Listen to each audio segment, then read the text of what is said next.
These aircraft were always associated with the unthinkable prospect of a nuclear attack during the Cold War. There were 4 of these United States Air Force E-4Bs, which they continue to provide an aerial command center for the United States leaders in the event of not only nuclear war, but any major conflict or crisis. Based on the 747 Boeing airframe, they belong to the 55th Wing at Offutt Air Force Base in Nebraska. I want you to look to your right. This is one of only 4 of these nicknamed Doomsday planes in existence today.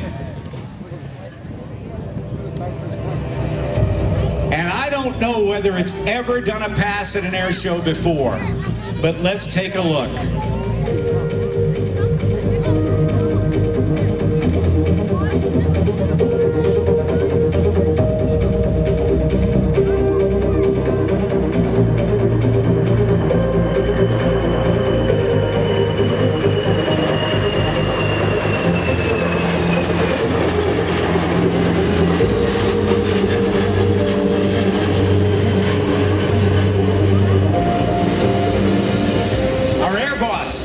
Ralph Royce motioned to me while that pass was taking place. Have you ever seen this at an air show? Shout out to your bride. Hey there, gorgeous. Well, things are going well down there. It certainly looks nice from up here. We'll see you guys soon.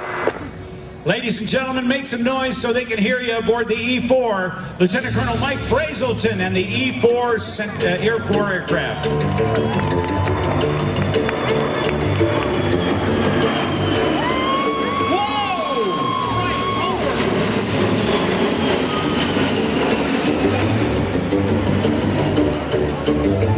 Was a moment.